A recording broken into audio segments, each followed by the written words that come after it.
Welcome, ladies and gentlemen, one and all, to Unified's Collegiate League here for our fall season, the premiere. It's a week number 1, and we've got some Overwatch action flying right at you. My name's Llama77, and joined up here in the casting booth by the one and only Captain Exoka here tonight. Cap, how we doing today? Well, I'm feeling pretty good now that I polished my bald real quick. You know, I got to make it shine for the cam, got to make it shine for the fans. But regardless, I'm feeling absolutely great again. Been having a pretty busy week, and I'm just happy to actually be busy again. The off season is just no fun. I got to tell you, man, I missed Unified. I missed some Collegiate Overwatch. I'm glad we're finally getting the ball rolling again because there has been some changes going on, Llama. I mean, just the introduction of Juno, with just that aspect of alone, compositions have been just evolving this season, and having Juno involved has just been like an absolute wrench thrown into the meta. It has. Yeah, we've got some composition changes. We've got more healing, more speed going into some of those supports, but also we've got the merger. We've got even more teams now playing for even more unified glory here, and these two teams get to start off the season week number 1 and hopefully try to go for a win. Yeah, and tonight we're going to be having Penn State taking on Briar College. And you know what? This is what I love about a new season. It's a clean slate. Like, I don't want to hear nothing about last season. I don't want to hear nothing about, how the postseason went. It's a new clean slate for everybody. So as far as I'm concerned, both of these teams evenly matched. Week number 1, now we get to set the tone for the rest of the season. Now you get to make a new name for yourself here and now.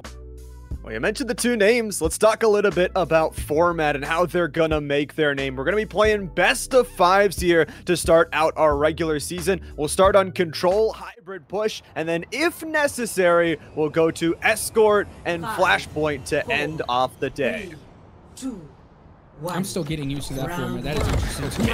I'm always used to having Flashpoint third, but it's okay. You know why? Because we get to go play push. But before we do, let's get this game started here on Control on Lijiang Tower.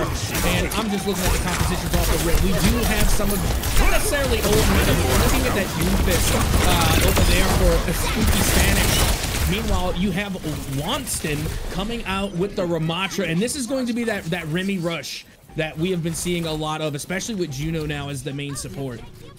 Yeah, that speed boost, absolutely critical to get the team going, but a first 1 fight here from BCU will give them this first control point. Of course, in Control, it's a best of 3 in and of itself, so you have to win 2 of these control points if you want to take the map into its entirety, but that Ram Rush was going good until the Tracer found the backline and got 2 big picks. And we're continuing on. If I'm not mistaken, blue side was Briar Cliff, and the red side being Penn State, unless I have it backwards, but that's what I thought it was going into this. But as we continue on here, you can already see that it is going to be the blue side of things that is going to be capitalizing, getting the first 30% here on Lijiang, getting quite the lead to start things off here on Lijiang Tower. Love to see it. Nice 30% or so lead, of course. They're going to be able to take it back immediately after getting a few picks here or there. They back up a little bit off the point, but are starting to play with that speed we were talking about. As well, the wall from May is always something super huge on a map with these short corridors. You can cut off opportunities, you can cut off the other team and make them flow exactly where you want them to go. And that is again one of my other perfectly mid takes when it comes to May, and one of the reasons why I like them so much. I hate playing against them, but I love having a good May on my team because, again, one of my perfectly mid takes is that May is one of the closer semblances that we have to an actual controller in Overwatch. Being able to slow down other players, being able to have that wall. You really don't see that type of control with any other character in the game. A lot of good control, and speaking of control, it's a lot of back and forth as well as BCU has been able to retake this point. It's been a really good back and forth right outside, of this statue location. And again, this Tracer is just giving problems over towards the other side. They're not really able to catch it. The shield as well. Benji is just putting out a lot of good protection from the team as they brawl again. Again, don't get me wrong, I love me a good Tracer. Again, it's one of those characters that I hate playing against, but I love having on my team because I'm quite keen to the dive composition. So I feel like Tracer would be a better partner with the Doomfist in composition. But, you know, the D.Va's not bad either. But with that being said, they just can't seem to get the upper hand over this composition coming from the blue side of things with that Doomfist, with that extra dive. And not to mention, they also have, you know, the Brigitte paired with the Doomfist as well, which is just going absolutely well when it comes to taking control of the point. It's been good control, and it's up to 95% here for BCU as, again, just raining down in the back line. It's going to be the copy of the D.Va, already up to 50% for Jodello. The contest has to come through. We're in overtime. The Tracer Bomb will connect from DMT. They'll cut some more out of the sky, and a 1v1 Tracer backline medkit battle will give the point back over to PSU. But for Cap, I mean, we're 1% away from the blue side taking this first one. I mean, this is pretty much the status quo. How many times have we seen control points go all the way to 99% and then just an absolute turnaround coming from the opposition? And right now, one of the big changes I'm looking at is I'm looking at Bryson. They went ahead and changed over to the Venture. Not sure when, but that is a big change. I actually love Venture. I think Venture is a great DPS. I love having them on the squad. And for all I know, that really could have been the main difference maker on how they were able to come through with that last retake. Venture's able to really dip and dodge, somehow avoid some of that Trace utility as well, but we're going. We're still fighting that 99% looming, and Spooky Spanish able to take the first pick of the fight. Jodello assists as well. They're ripping through the back line, but the percentage is tallying up already. BCU just using the upward buildings to try and fight back, but with a D.Va, with D.Va Bomb still on point, it is going to be so hard to take. Yep, that it is, but here comes the Meteor Strike now, coming in from Spooky Spanish as they continue to lay down the damage. And this is that dive comp we were really talking about. Venture gets absolutely popped by the Doomy, and they are continuing to just clear sight here. And this is what you have to do. This is how you run retake. You just spearhead straight into the opposition, as once again we find ourselves in OT, but a big Tracer ult will come through to clear the way, and that should just about do it. I mean, you're looking at 3 back-to-back eliminations, now 4. It's only a matter of time now until the blue side, which I again think is BCU, should be taking the game, and they do, to get the first point on the board here in the series. It went 199%, but this first map, not necessarily map, but first round of the first map will go Briar Cliff University's way. And talk about Juven. The whole entire fight was just able to get multitudes of picks, and there at the end, you talk about the Tracer Bomb as well. Now BCU have 2 chances to try and close out this first map. Yep, that they do. Right now, BCU just looking really, really good. Again, look, they're going to be starting out with the Ram Rush again, and we're looking over towards the other side. And now, granted that they do have the Ramatra, but do I full consider that the Ram Rush? Not necessarily. I don't know. It depends. I mean, yeah, sure, because you do have the Juno with the speed boost. So yeah, I guess both are going to try the Remy Rush here to start things off into round number 2. We saw how important it was for BCU to get on that point first. They tallied about 30%, but Wanston is already in the back line taking down Benji. A huge support takedown, but the Venture, this is the problem. So ability to play slippery and slimy, able to dip and dodge and keep the damage going as Wanston's targets are all over the map. BCU once again started big, team kill, and they'll take the point. Yeah, I couldn't help but notice the Brigitte discrimination that is happening right now. Both teams legit dived the back line and took out each other's Brigitte, like both times. And trust me, I've already heard all the multiple pronunciations of Brigitte or Brigitte. I think Brigitte has like a little bit of a Viking undertone to it, and I think it sounds cool. So that's what I decided to call them. Yeah.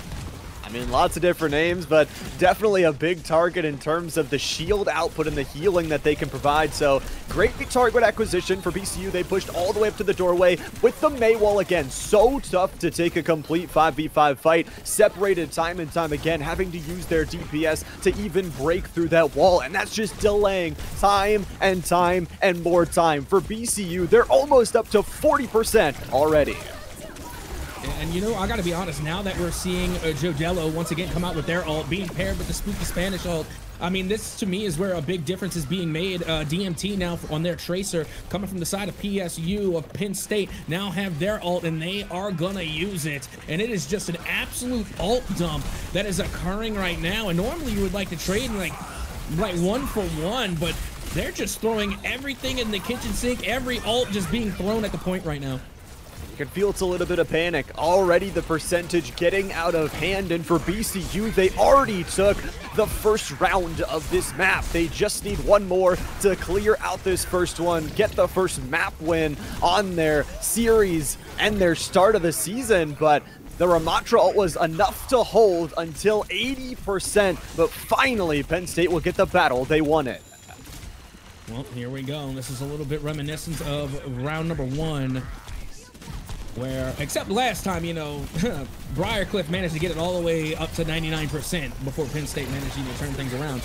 Well, here we are again, playing for the retake, trying to get their points on the board. But my goodness, look at the respawn coming from Briar as they are just once again finding the eliminations, but they're trading out in the process. I mean, right now, if I'm Penn State, you know, I would not want to push Briar too far into their own spawn. Don't want to give them that opportunity to catch you off guard, step in too far forward, and especially with that May wall. We've talked about it so many times. They can absolutely slice and dice the squad. It's going to be Juno on Juno violence as Julio is able to take down HJMR, but into the backline once again. Juven, so many times we've called their name, even in this short map, has the ultimate available. At this point, if you're BCU, you have some more time to build up those ultimates and wait for that perfect fight, but Juven wants to go. Yeah, and that's going to create the lane that they need to push forward. But now here comes that ult up again. As you can see, now the Nemesis form has come out, or rather Annihilation. And it is going to, once again, be the main cause of all of these eliminations that are going in the way of Penn State. Again, great plays being made. And that's what we were talking about earlier with the ult dump. You know, you really just want to go 1 for 1, and then, you know, you try and bring out your second. But when you throw everything at it all at once, you just create absolute chaos. And this time, from Penn State, we're seeing a lot more control. Yeah, a little bit more control, but unfortunately they used all of their ultimates in that last fight. It's a work forward from 2. The Ramatra ult right on the horizon as well. AJ's got a triple kill as well. Juven's got the extra, and it's a full team wipe. The point capture, but sure as heck, this round is not over just yet. It's not, but I mean, my goodness, how much more can you really do? You're going to have to wait for the full regroup. You got less than 10 seconds to try and make it back onto the point. Meanwhile, you do have DMT, who does take a good bit of damage there, trying to just get a toe onto the point to stop this progression. And now we are in overtime.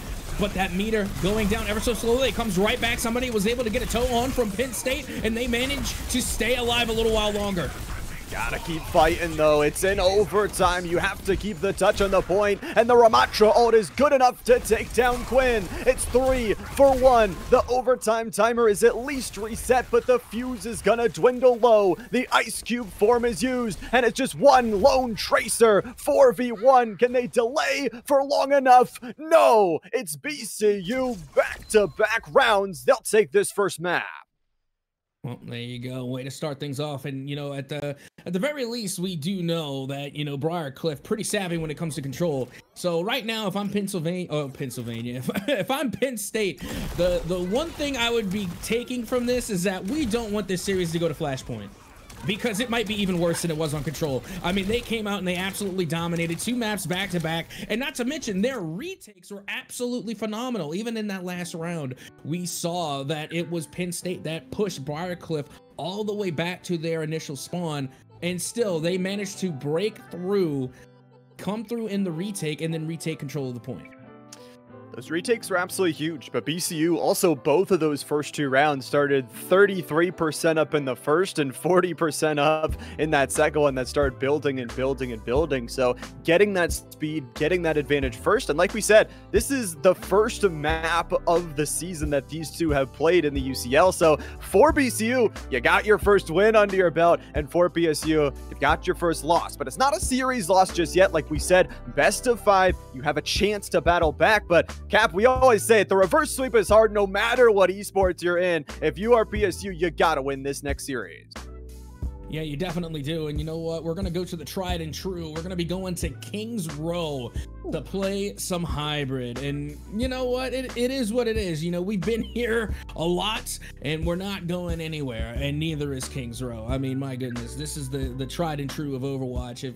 If this isn't, then nothing is, because this is where we spend the majority of our time. Now, don't get me wrong, you know, I like seeing, you know, change ups here and there, but at the end of the day, this is what you get, like the nitty gritty of Overwatch. This is where you go to settle disputes. This is the OG like 1v1 who's better type deal, and obviously it's what we get to go to for our second map. It gets more exciting as the series continues on, but I feel like not only did we see some interesting compositions, you mentioned we were going to see a lot of that Juno. We actually saw Juno as a support picking up some of those eliminations towards the end of that second round as well. It has a lot of versatility in the kit that can bring some different outlooks to the team. Oh yeah, and enjoy the Juno while it lasts, because you best believe there's going to be a rework coming. Not soon, but again, there's going to be some changes being made. There's always a change that has been made. They continue to be made. Again, you can really never tell with the Overwatch devs on what they are going to do next. But with that being said, we are getting ready to head into our next map here onto King's Row for a little bit of hybrid. Now, and with this being said, like, are we going to see the Ram Rush again? That is the real question, because again, you know, we have already seen it on Control. It is definitely the meta now, and we are kind of drifting away from what used to be the dive meta, and it does look as though we are going to be seeing Ramacho again. I love Ramacho, love Remy, and you know, you're looking on the other side for Briar. Actually, no, that is going to be Penn State. My apologies. Oh no, that is Briar Cliff. Okay, they swapped out Spooky Spanish, and now WedTube is in. Okay, so that's what happened. All right, no, all right, so that is still BCU, and they're going to be coming in with the Diva this time around. A little bit of change-ups, and of course, for UCL rules, both teams do have 5 substitutions available. Have to assume that it's a sub for each of those positions, and maybe if you are playing a different map that might have a better hero combination, maybe you sub somebody out. But I want to really talk about Juven, who has just been so deadly. We've seen him on Venture, we've seen them as well on the Tracer, now picking up the Ashe, which is a totally different beast. We'll see how they handle it.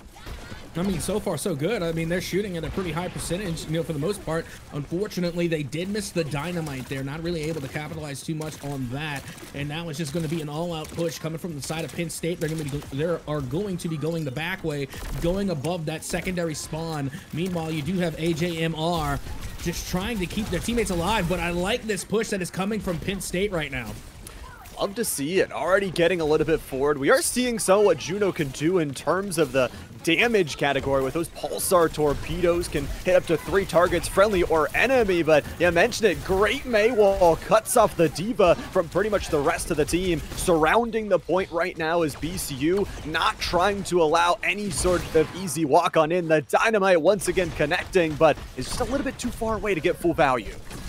Yeah, and no offense to Juven, but I'm sorry. If you're playing as Ashe, you are not winning the close range battle against a Brigitte. Like, that's not gonna happen. If you try and go close range against a Brigitte, you're gonna have a bad time. Finally, they do get taken out as they were able to get zeroed in on by the Diva.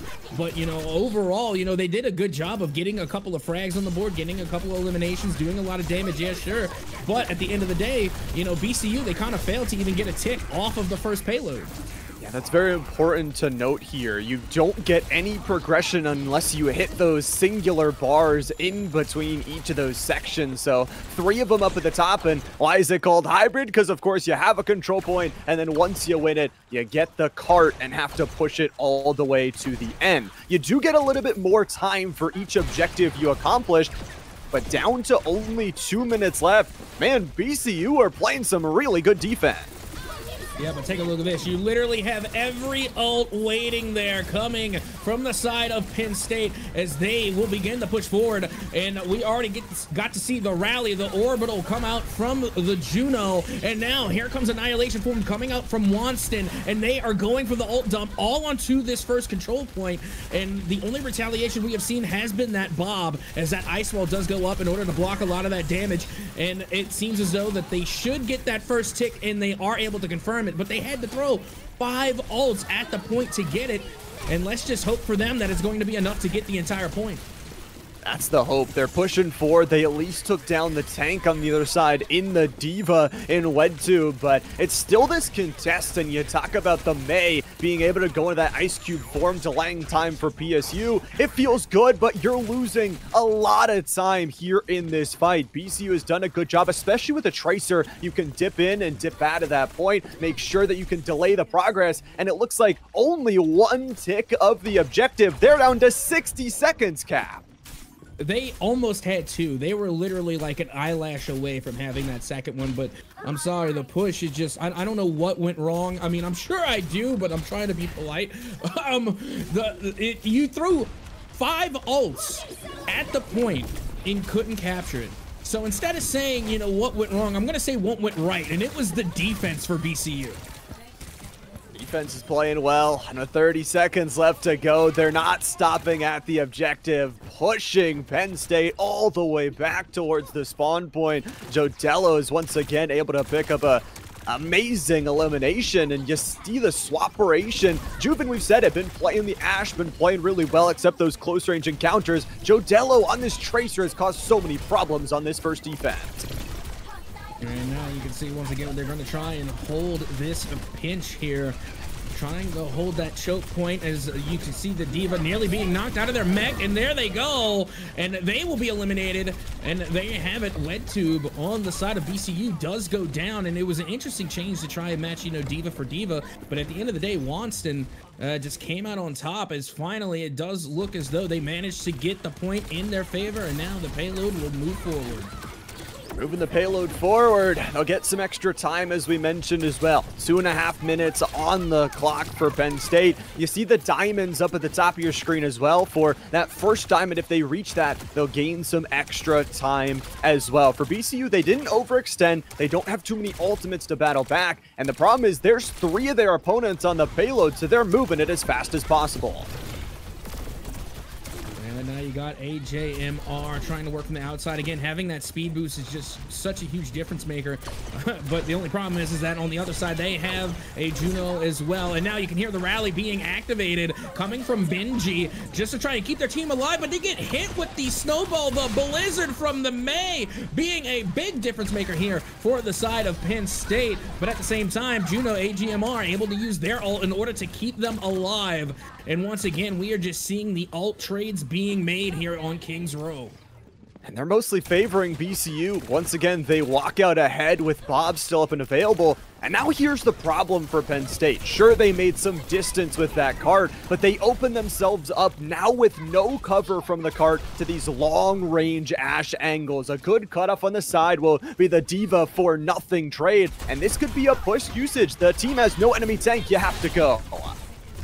Yeah, and they're going to be calling in Bob here. And again, that is an interesting use of the ultimate, because you can just drop down a level and then all of a sudden you're out of the danger. But it's not going to be enough. As you can see, Juven, thanks to Bob, able to find themselves at least one elimination there. And now they are literally chasing the rest of Penn State all the way back to their spawn yet again. And Juven with the head click finds another.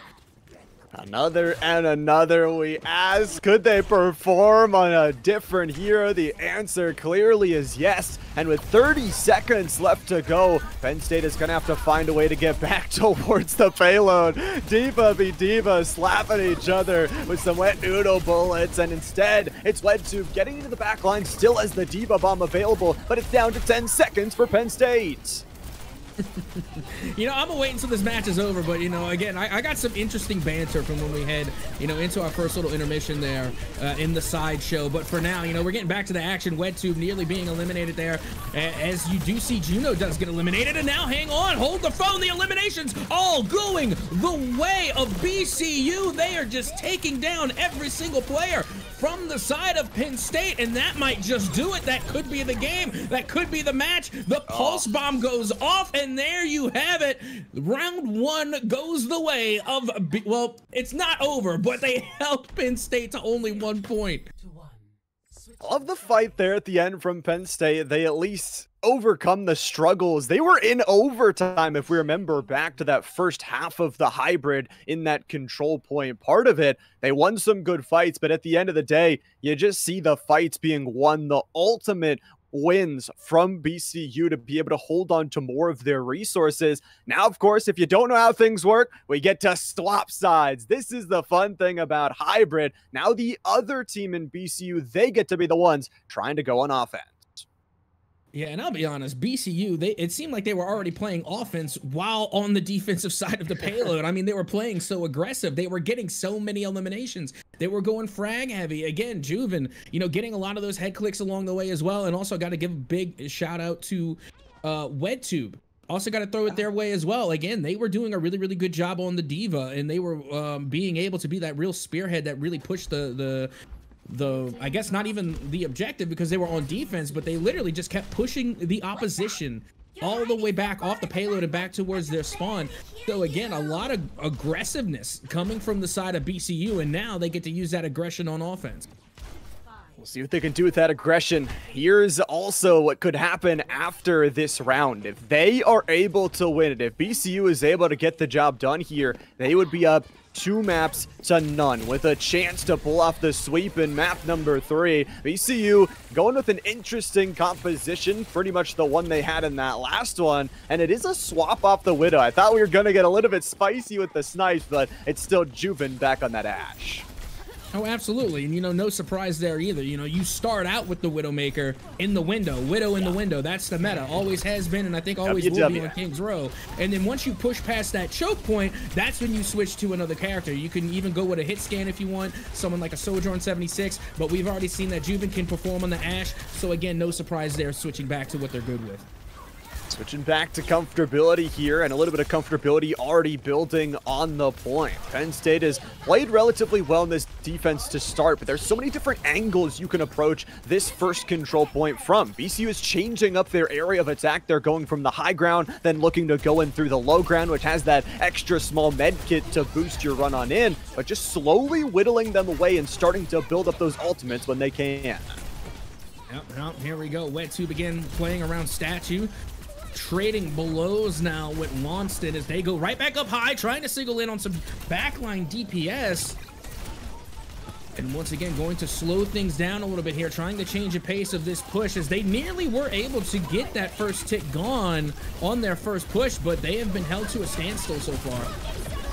Slowing things down here in the stairs. Once again, a battle between the two. So much just a visual blockage from the two teams as Maywall, Tracer Bomb, Diva Bomb, I thought there for a second, flying out too. But Wanston is down. They've also lost one of their DPS and supports. It's down to Bryson to go into this Ice Cube form. 1 more second of life left, and then is gonna be taken down. A good enough stall will give 2 minutes left on this attacking clock, but a lot quicker than Penn State got here. It looks like BCU are going to try and fully cap this first control point.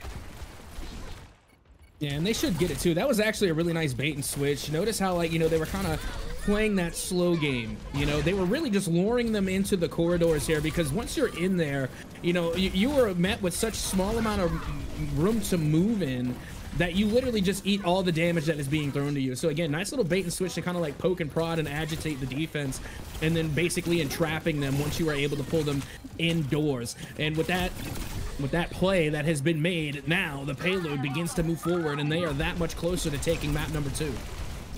Closer and closer to try and take it. How it works after we switch sides, you see that single golden diamond up at the top of our screen. If BCU is able to push the payload to where that diamond is, they win. And they've got more time, like we said. They didn't have to go to the overtime. They had about 1:30 left to go when they overtook that first control point. So they have a ton of time. And once again, Cap, they're up 3-2 in the ultimate game. Well, that they are as they continue on, and honestly, it doesn't show any sign of slowing down here. They only have to make it that much further. They don't even have to make it to the second checkpoint. They just have to beat the amount of distance that Penn State had. And now you can see that there has been a boost being put onto WedTube here. They do have their ult at the ready. They do have the Diva ult. And now Quinn trying to hold on to this payload, trying to clear it so that way hopefully they can hold at this first turn and keep BCU from taking an early win. first turn is really crucial. It's where your opponents don't have that cart to push forward with, but Quinn is dropped low, taken down. The dynamite explodes at the feet, and now DMT is gonna have to put in a ton of work on this Tracer to keep things alive, but they contest 0.02 meters away from victory. VCU can feel it now as AJ, it's not the triple like the play the game in the last one, but is starting things up. A double this time as WedTube takes down Wanston in their mech. So close to victory, one away, and they will get it. VCU takes the map. And they still had ults to spare too. Like, again, they were just playing so aggressive. They were landing all of their head clicks. They were dealing the utmost damage. They played phenomenally. Well done. And it's going to be AJMR with the play of the game. You love to see when the support gets the shine that they deserve here. Well played coming from AJMR. This is back-to-back plays of the game. I mean, you said it. We need to do something about Juno here, Cab. But, you know, it is the skills of these players able to really showcase it out on that second map. And it's like we said, for that map number 2 victory, now BCU is up 2-0 in terms of map count. They've got 3 chances to try and close it out. And especially with how good their team fight has been looking, going into our next mode, it's going to be tough for Penn State to recover. Yeah, well, yeah, we're going to be playing push, and, you know, it's push. I don't know what to tell you. As long as, you know, tis hoping that we don't go to Coliseo. You know, again, not necessarily my favorite map. As a matter of fact, I don't know too many people that like it, you know. But it's all good and gravy. Me, personally, I'm more of a fan of Flashpoint. Like, Flashpoint is, you know, it has its own faults, yeah, sure. But to me, it's a little bit faster pace. When you compare it to push, where sometimes it just feels like push takes forever to move things along. But with that being said, push does give a big opportunity here, I think, to Penn State, as this is a completely different game mode than the 2 that we have just played. And for all we know, this could be a game mode that Penn State excels at, and one BCU maybe not. It really could be. And like we said, both teams also have some of those subs. So now maybe is a chance where you're looking for somebody that might be able to step up. But you kind of mentioned with push, it's not necessarily like once you get to the objective, it's over. And we've seen so many times, and I know watching so many times in Overwatch, it's like there's 1 minute left. The team's up 80 meters to the other, and the other team just walks it all the way over in the final push. So there's always that chance for overtime. There is so much comeback potential. But also, again, BCU has been looking really clean on their overall team fights. And every single time they exchange ultimates, they seem to come out on top. Yeah, that they do. And that was, again, another, not necessarily unusual thing, but, you know, seeing these ult dumps, like, don't get me wrong, I mean, they can be handy, but at the same time, you know, it's a lot of risk. And that's, I mean, I guess a lot of reward if you pull it off. But we saw on the side of Penn State, they literally threw 5 ultimates at their initial control point on hybrid, and they only managed to get 1 tick off of it. You know, to me, that just seems like a lot of investment for not a lot of reward. Yeah, you got to be a little bit careful about using those resources. And also, I think they need to start putting a little bit more eyes on specifically AJ, who's been fantastic on the support / damage Juno that's out of nowhere. But also, I feel like both of the DPSs of BCU have been really doing a great job of playing together, whatever their role is. In the long range we saw with the Ashe, combined with the close range of the Tracer, to be able to divert the opportunities and the attention different places. It feels like they're just kind of confusing their opponents rather than just taking a straight up 5v5 team fight. I jinxed it. Yes. Now we're at Coliseo. We're going. Yeah, I could. Yeah. I like the Canadian hockey one. I forget the name of it sometimes. New Queen Street, is that what it was? Yep. Yeah, I like that one more than Coliseo. But what are you gonna do? Here we are going into this next matchup. Now you gotta ask. So far, we have been seeing divas and Remy's.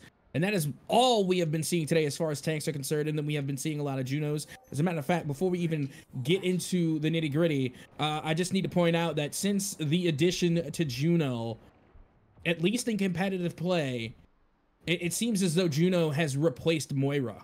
Yeah. As a favorite for the support core. I mean, it's just that extra speed, I feel like, is the biggest thing. As much as Juno is such a big damage threat, which was kind of the big thing about Moira's. You always hear about the DPS Moira out in your ranked games. Well, being able to DPS on Juno combined with giving your team those speed boosts is, I feel like, just so perfect to have on the squad. Of course, we are playing push on Collegiate, as you mentioned. It is going to be Juven. We saw a hint of it in that last map, but it is going to be the Widow pulled out. And I see, very interesting, like, respect for Juven, because we already know they can hit their shots, and we know they're going to put out a lot of damage on with this Widowmaker for sure. But honestly, in this type of matchup, I think they would do better on the Ashe. Yeah. In this particular matchup. Like, don't get me wrong, they are a phenomenal player, and I'm sure they're going to make me eat my words. I just feel like Ashe would be a better fit here on push on Collegiate than, say, a Widowmaker. But, you know, when Joven is on the Widowmaker, you know, magic happens. So let's see what they can do with it. See the magic. There's a lot of big angles for those sniper characters to be able to pick up those long-range shots. And obviously for Penn State, this is the exact start they wanted. They're able to get about 30 meters. Again, if you don't know how push works, it's a neutral objective similar towards those push carts, but instead both teams can push it either way. The team at the end of the 10 minutes that has the further distance will get the victory, or if you get the push all the way to the end of that golden diamond you see at the top of your screen, you'll take the victory in the map. Yeah, and so far so good. I mean, for Penn State, they managed to get it a decent distance. Still couldn't get that forward spawn activated, and they suffered quite a couple of eliminations for it. As now you can see, it will be BCU to start to push their payload forward. However, they did lose Benji in the crossfire. That Rishita is going to have to try and respawn back in.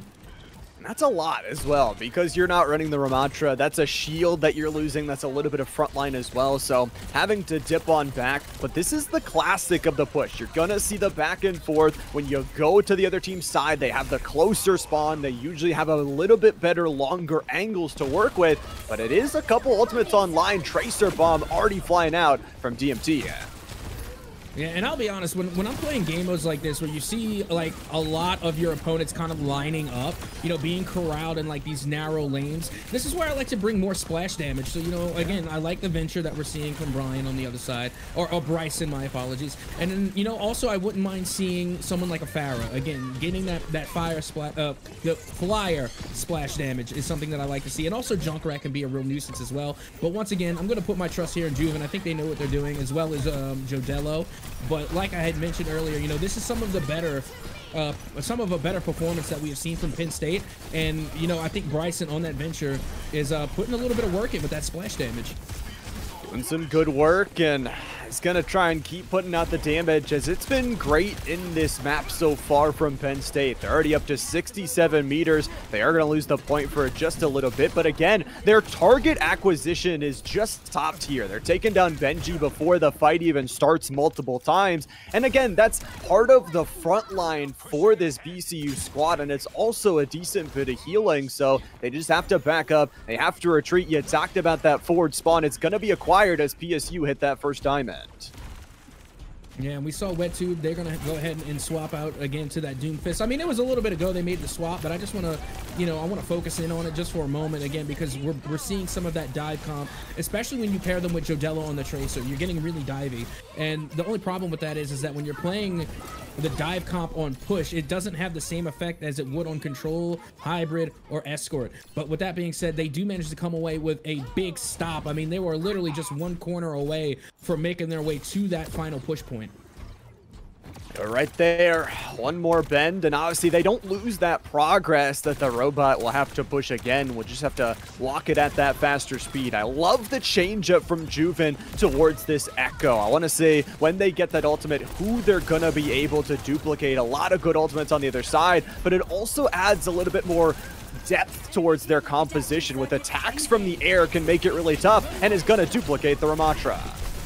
Yeah, there we go. And honestly, probably the right call, as they are able to absolutely decimate Quinn. And now they take out the entire back line. They have taken out the support core. Annihilation Form now comes out from Wonston, and I don't think that was the right call. I think they should have pocketed that ult, and I think they should have saved it, because when you're going up against two Remys, I mean, let's not overcomplicate it. Two Remys beats one Remy. You know what I mean? Like, you got two tanks coming from the side of BCU with the Doomfist and the Remy. You're not going to win that fight.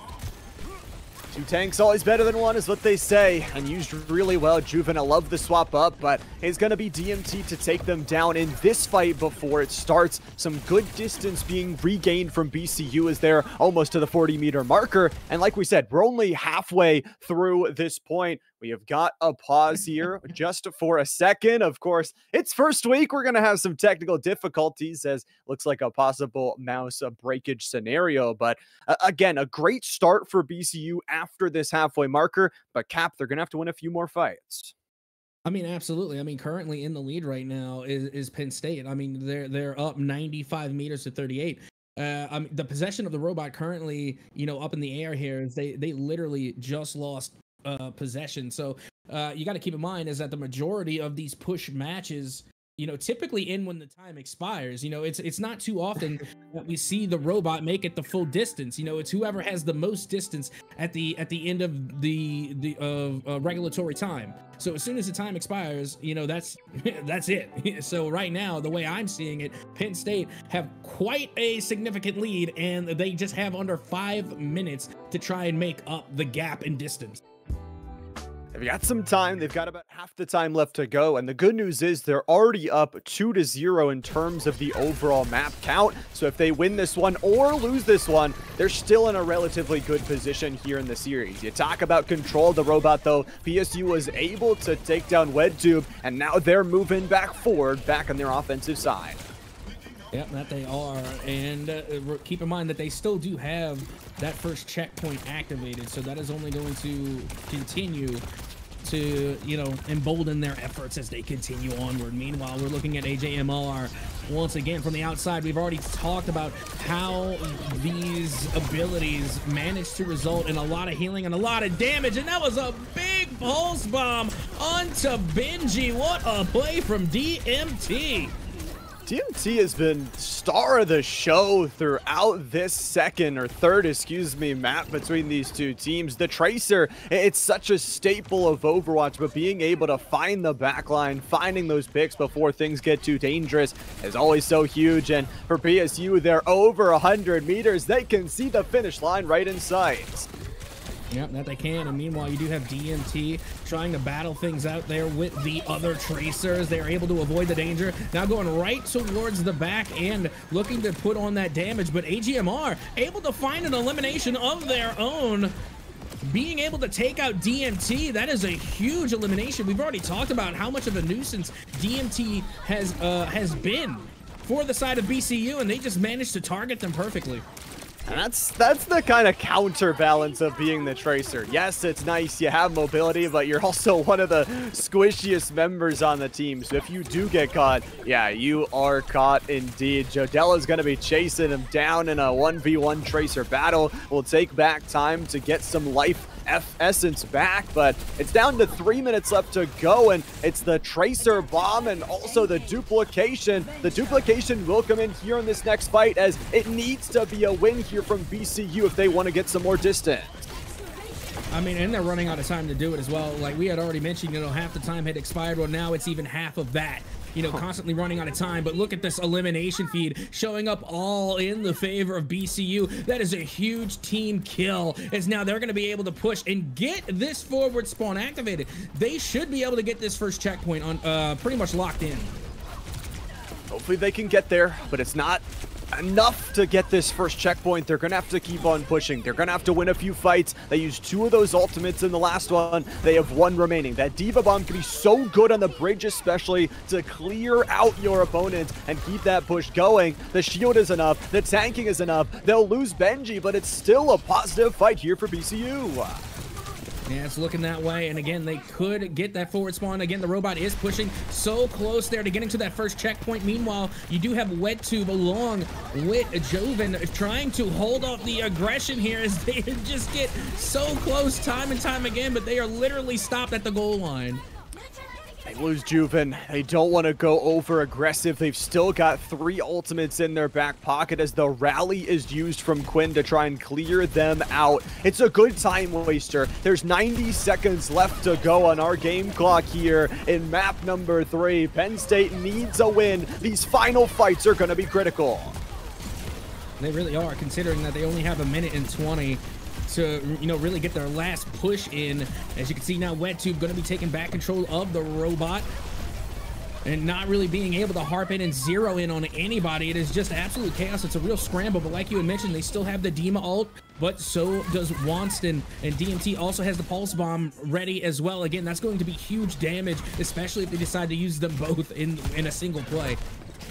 That's a ton of damage just lying in wait. It feels good for Penn State. Another great fight, but like we said, it always feels like it comes down to this moment right here. 40 seconds left to go, and a possibility for BCU to push it all the way the other way. The nice little Tracer Bomb will take at least the mech down from Wonston, but does have the Diva Bomb up and available. Juven is going to use their duplication to start things off as well, and nobody's back on the robot. Still, it is BCU trying to fight their way out of their own bridge. 20 seconds left to go.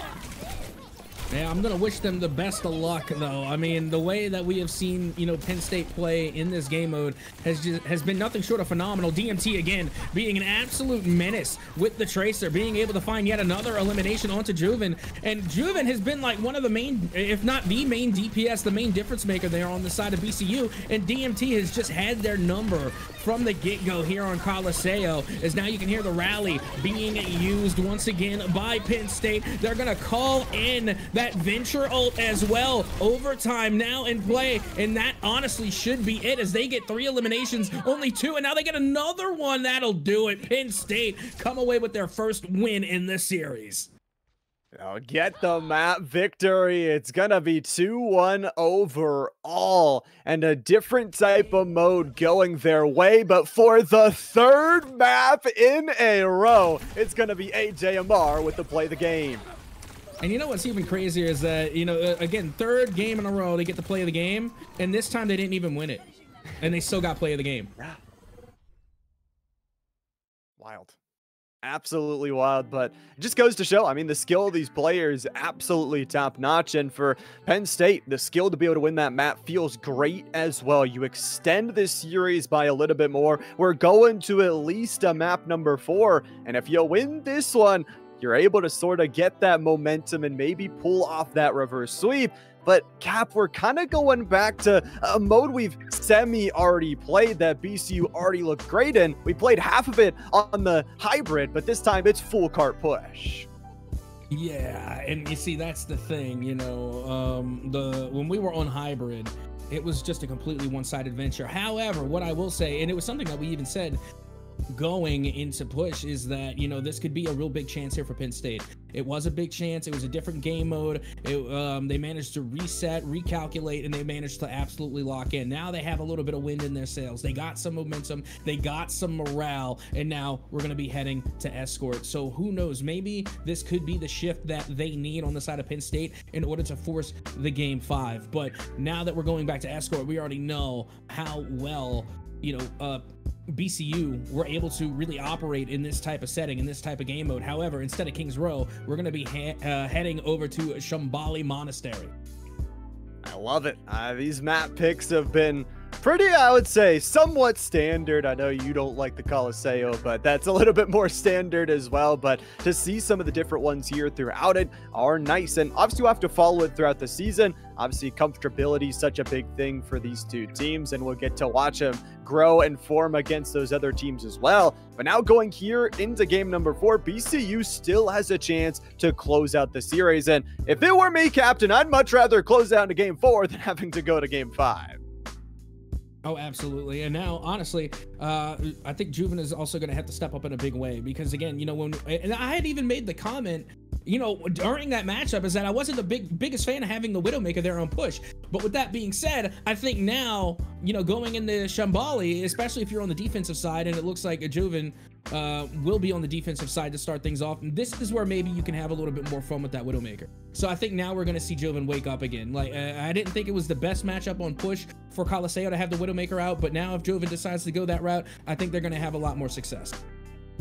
lot of long-range angles here in Shambhala Monastery, but there's also a couple different longer-range flank angles, so you got to be careful watching out for that Tracer as well. Both of these two teams, like we said, will get a chance on offense, will get a chance on defense, and I always like to ask this question, but Cap, which do you prefer? Do you like starting on offense, getting to set the tone, or getting to play on defense and trying to win by doing your work?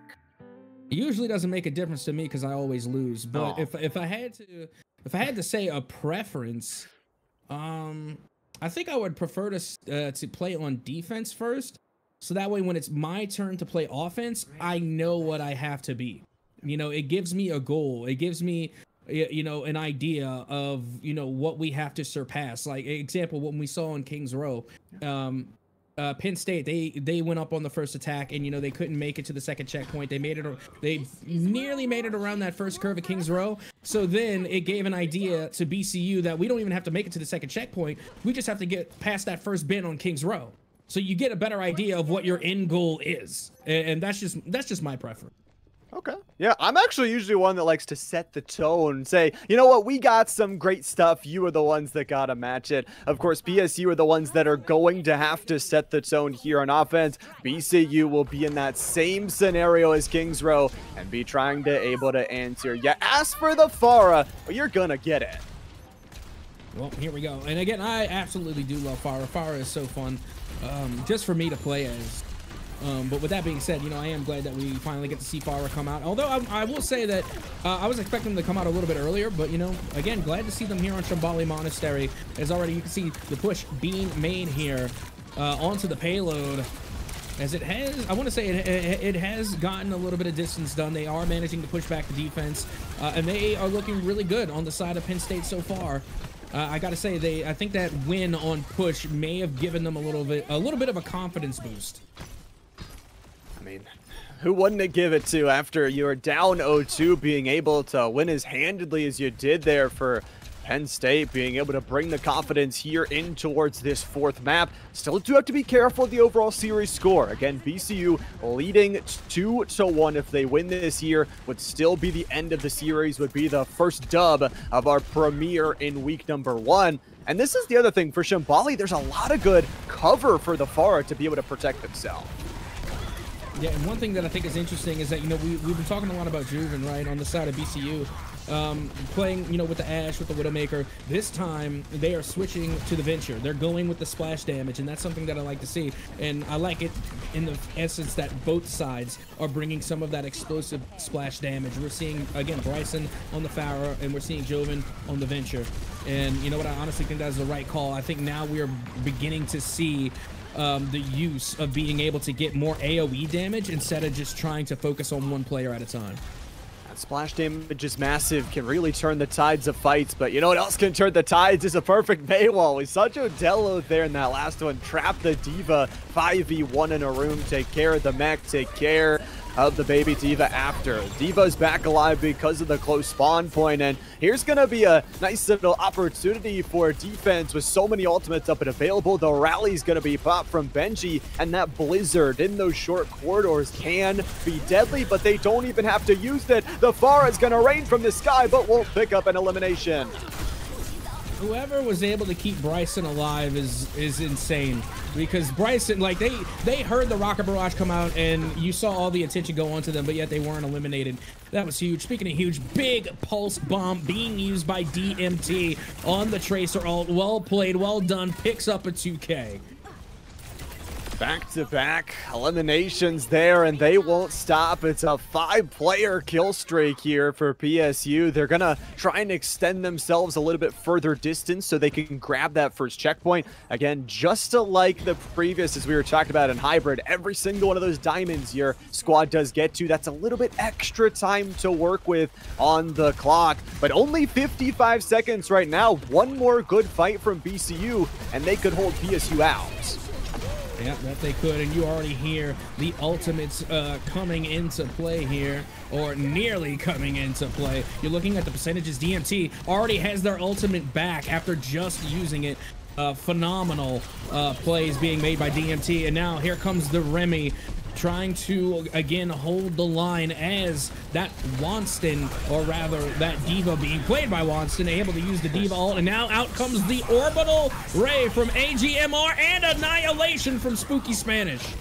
Oh, it's alt after alt, and Bing and in the Fortnite Storm to be able to pop the damage and push them back. AJ has gone 3 for 3 in terms of plays of the game. We'll have to see if they pull off the 4th, but it's another one fight for BCU, having to keep the teammate alive, and once again, the Mei walls have been perfect. Juven's gonna be dropped, but the payload is in overtime mode, and being pushed back is BSU. BCU at the goal line, able to hold them off. And again, somewhat reminiscent. Again, I'm getting some deja vu of Kings Row. I don't know about you, Llama, but it looks quite familiar, if I do say so myself. I mean, they make it around that first corner, right? But, you know, they weren't really able to go further than that. BCU, once again, holds that goal line. They hold steady, and now they get a chance to attack. So, gotta, you know, you gotta really wonder, is this going to be a Kings Row repeat here for BCU? All they need to get to is that first checkpoint, and they will be the victors not only of this map, but of the series as well. It is week number 1. What a way it would be to stake your claim on the season already, and they've just been playing complete in these team fights. The other thing I noticed, Cap, is especially on this map, there's a lot of pillars and cover to dodge away from the D.Va bomb and the Tracer bomb, so a couple of those ultimates just not getting as much value as Penn State wanted. It's definitely seeming that way, and I think that's why they decided to go with more splash damage here, bringing out the Venture and then the Farah in the previous round, is because there is a lot of cover, right? You know, but if you're able to just, you know, get that splash damage inside of a very, you know, close space where they try to take cover, that splash damage is still going to hit regardless. And so, again, that's why I think we have seen like a little bit of a change up here. But speaking of, Juven now going to be coming out on the Hanzo, and we're also seeing Jodello on the Mei, and now Spooky Spanish on the Doomfist. They're going to be going straight for the jugular here. It looks like they're bringing in, you know, again, not so much of a ram rush. Oh, never mind. I spoke too soon. Here comes Ramatra. Hey, you said you don't want Coliseum, we get Coliseum, and then you speak the Ramatra into existence. Must have a crystal ball or something back there. Either way, you said it. Oh yeah, we won't. I won't make the joke that I wanted to make, but either way. That is the joke. That's the joke I was making. Well, the crystal ball is providing some good opportunities here, and BCU are already pushing the cart so far forward. It's around the first bend, and the distraction in the backside, they've actually caught Penn State in an awkward spot. Wonston to at least get an elimination, but BCU is already halfway to victory. Yeah, that they are, and right now, again, Spooky Spanish, you got to keep in mind, Spooky Spanish was the first tank that we got to see from BCU. They were the first one in, so I would like to consider them the starter, you know, for lack of a better word, because they did literally start the match, right? And they played phenomenally on the Ramatra. And you know what? It seems like they're being brought in to finish, and I think they're going to do just that. Literally just meters away from putting this first game to bed here in week 1. And that will do it. BCU come away with the win. Was a good battle back after the push map, and a really good defense, as you mentioned, to be able to see what they needed to do. But this time around, it's DMT with the play of the game. Has been playing solid for the entirety of the series, and especially on this Tracer was able to confuse and do so much damage. You talk about the avoidance of the Blizzard, gets in for not only 1 but 2, and then some damage there at the end. And you know what? I'm going to give a little bit of a kudos there to DMT, because it wasn't so much as a Tracer diff. It was a DMT diff. Like DMT, it's not that, you know, Tracer is just such a good character, and they are. It's just that DMT was locked in. DMT was the difference maker there. Even though they didn't come out with the win, you still got to give credit where credit is due, and DMT played their job. They played their role perfectly, and you really can't ask for a better performance from them, and that's why they got play of the game. I mean, it was kind of interesting on both those last 2 maps. We got the team that didn't win the map got that play of the game, and that just goes to show you there is so much talent from these 10 different players. And you talk about the substitutions as well. You love to see that different players for different maps, for different compositions. And maybe we always talk about sometimes in regular sports that you have players that are getting up to juniors or seniors, and then once they go on to do more things after college, you're going to have to replace them with somebody else. So I think it's crucial to also get some of those younger players time as well. Oh, absolutely. And again, you know, I think the substitutions in the long run definitely kind of favored BCU because, again, we got to see the swap out there for Spooky Spanish or Spanish Spooky. I honestly forget what order it was in, but you understand. It was a Spanish and it was Spooky. Regardless, that they started the match and then they sat out for like 2 games and then they came back in with the close. And I think, you know, having that period of just like taking a moment, or maybe for all we know, it could have been just the game modes. I mean, they come in, they start on control, and then they finish on escort. And maybe Wet Tube was just better, let's say, on hybrid and push. We won't know because we're not operating on the inner minds here of BCU. But again, having those extra substitutions, they're there for a reason. And if you have them, you need to utilize them. And I think BCU was able to utilize them fairly well. You know, you take all aspects of the game and you make it work in your favor. Everything you can get to go your favor, why not take it? Obviously for BCU, starting out the season with a dub is exactly how they would have wanted to do it. It's been a little bit of an off season for them, of course, in the summer with no school going on, but you know, of course, esports players not gonna take that time off. So good to see all of the work these two teams have been putting in. And Cap, obviously we've got a long season ahead, and even the spring in the far future, their job is far from over.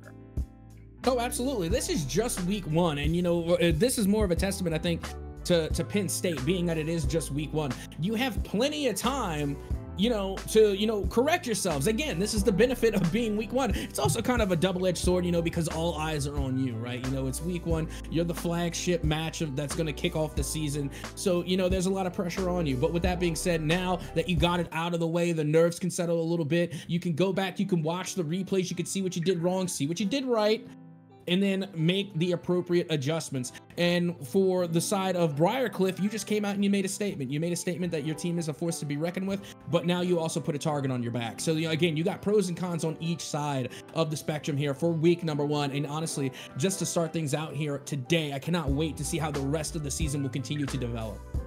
I can't wait either. And obviously for Briarcliff as well, not only do you have the target on your back, but of course nobody's perfect in a game of Overwatch. Everybody's got to go back to that VOD review room, try and make sure that even if you were the best team, be able to be even better, capitalize on whatever went wrong, and of course make those changes. And that's always exciting. We get to see them at week number 1, and we'll get to see them slowly progress throughout the season. Absolutely. But, however, we are going to take a quick short break because when we come back, we are going to be getting a very special guest on the desk with you and I, Llama, from BCU. So you're not going to want to miss it. Stay tuned. We'll be right back with the Unified Collegiate League right after this.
And we are back at the UCL week number 1 fall. Unfortunately, we weren't able to get an interview. Everybody's hopping off to go grab some food here late at night. But it's Llama and Cap to break down everything here at the end. Cap, that was a really exciting series. Oh, it actually was. And again, like when you're watching the series unfold, the last thing I would suspect is to see Penn State answer back on push. And the thing was is that not only did they answer back on push, they dominated. I mean, that was the best form that we've seen Penn State in throughout the entire series. And again, a little bit to their benefit, where was that like throughout the entire series? I think you need to go back in the VOD review, watch that push match, and then try and iterate that type of play style into every other game mode, because again, that push match for Penn State was absolutely phenomenal. BCU, again, they were a little bit more consistent. Let's call it for what it is. They were consistent. They were consistent throughout the majority of the game modes throughout the series, and that's why they came up with the win. I like the consistency. I also think going forward, as teams are going to get more and more footage on this squad, you're going to see a team that has a very, very deep hero pool that you're going to be able to say, okay, maybe we can counter 1 or 2 things, but Juven played like 4 or 5 heroes and was absolutely stellar on every single one of them. So that's going to be so much harder for the coaching staffs to prevent against. And obviously for BCU, you can use that as a strong point and say, we can play so many different compositions and be comfortable on doing it. Oh, absolutely. But you know what, Llama, is one thing that I think we need to talk about, and it's what else that we have playing here at the Unified Collegiate League. I mean, we still got a whole week to get through. This was just week, 1 for Overwatch. Why don't you give us a lowdown on what else we can expect here from the UCL? We got a whole week, a whole packed schedule. So don't worry, as long as you hit that follow button. If you're following the Unified Live channel, first of all, I don't know what you're doing, but you got to be back here every single night. We've got Rocket League going on tomorrow, Tuesday night. I know that's one of our favorite titles that we love to do. We got League of Legends on Wednesday. We've got Valorant on Thursday, and then Super Smash to end off the week on Fridays. Again, just so much action happening here at the UCL. And again, the reason that I'm grinning so much is because the summer, it just felt so long. Summer's great, summer's fun, you get to go touch grass, but you know what, for the rest of the year, it's time to lock back in. Okay, we got games to win, and now we have a full week of goodies thanks to the UCL. And again, thank you to all the viewers that are watching. Thank you to again Llama for joining me on the desk. Big thanks again to everybody in the background making the magic happen. We got Zeph, we got Ramsey, and again, just everybody that's involved at the UCL, all the teams that are playing, all the players that are again making the magic happen, making all of these stories come to life. Is again just a great way to kick off the first week. And like we said, we still have more to come, so be sure to tune in Tuesday, Wednesday, Thursday, Friday to catch all of the esports titles we have to offer here at the Unified Collegiate League. We will see you next week.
Fight.